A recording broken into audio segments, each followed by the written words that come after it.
Hey guys, it's Dave back here. I spoke to y'all earlier, and I wanna I wanna do one. I wanna do a sketch here, or a moment, or whatever you want to call it, before I go to bed and stuff. One of the things, I don't know if I told you, I'm with my oldest daughters. My two older daughters. They live in Lacey, and they went and picked me up from the hospital actually. Um, I just like I'm telling you right now, you probably wouldn't even think, if you don't know anything about me or who I am or what I stand for and my convictions and stuff like that and what I've been through. I think that you just say, well, he's just another cat who's going through some problems, and do I want to listen to him? I guess, I think I bring a little more than that, because if you really got to know my story, I think that little by little, you not only would judge me, because I think that that's not the word, but I think that you would appreciate me, what I had to say. Not because, I'm pompous and you better hear my shit, or no, I just feel like I can make you understand and believe that what I'm saying, it's happened to me, I've experienced it, or I'm going through it right now. There's nothing much you can miss me on. I've had it happen to me, or I've done it. I've been there and done all that. So there's not much that you can miss me on. So I've gone through peaks and valleys. And that's what's hard to take, and that's what I had a hard time accepting. Is the fact that I started off by myself. Being orphaned at 6 years old. In Mexico. Never knew my dad, so as soon as my mom died, I basically was out. It's a miracle I survived, to be honest with you.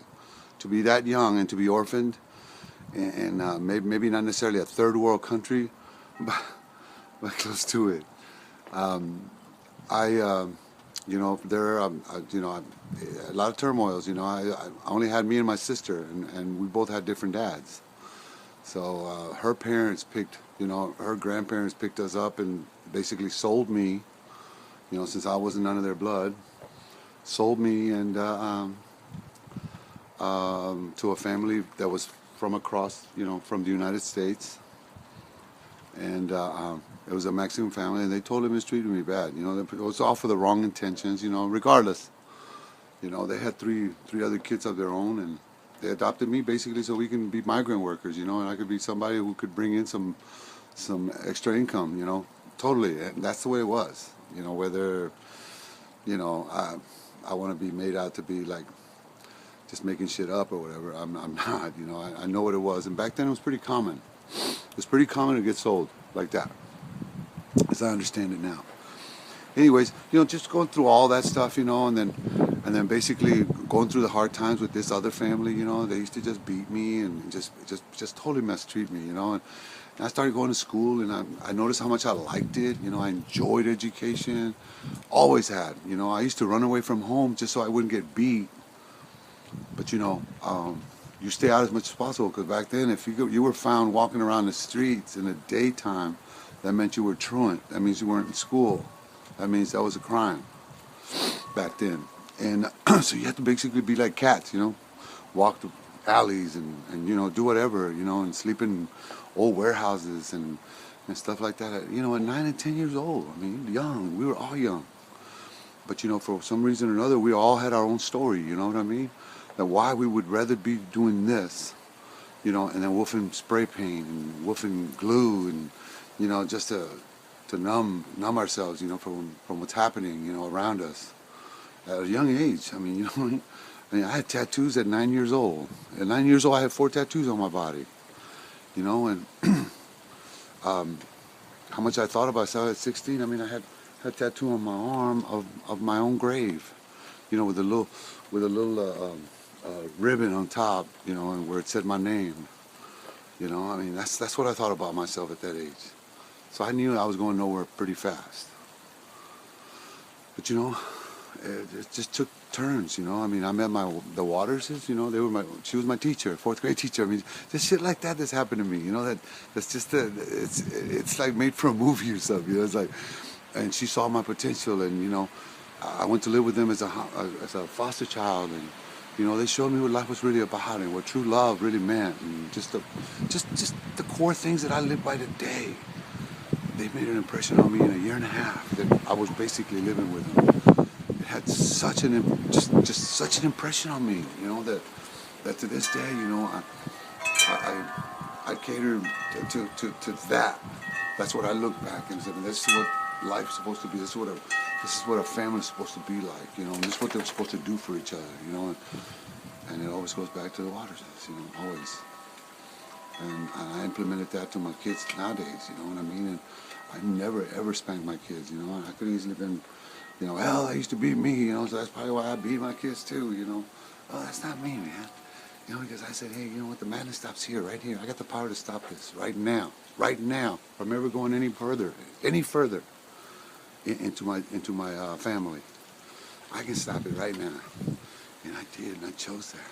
I chose not to hit over talking.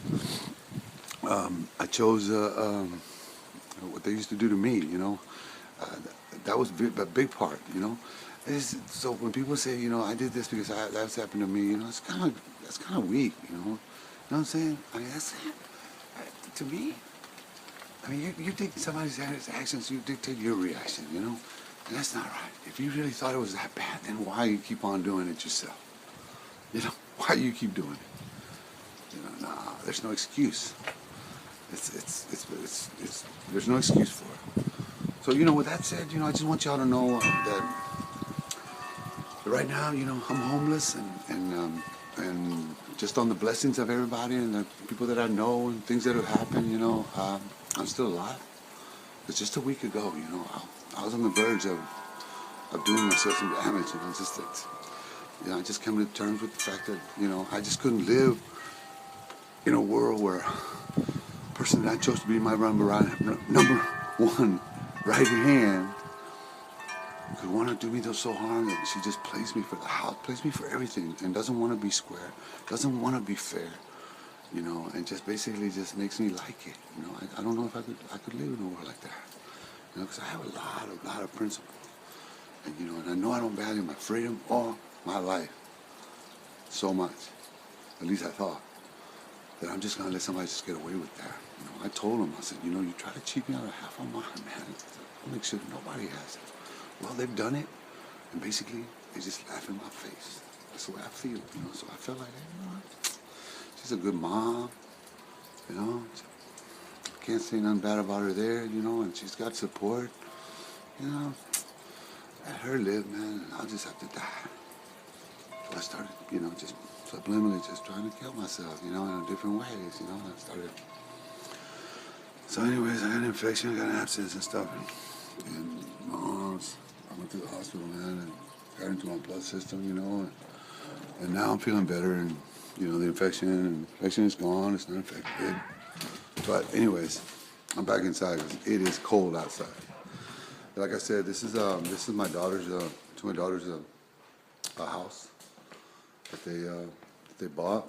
It's a nice house, so, and they ain't got no illegitimate kids and shit, so I like to think that me and her mom, we installed some of those principles, that they take care of themselves before they take care of somebody else, or somebody else take care of them, or they don't need that.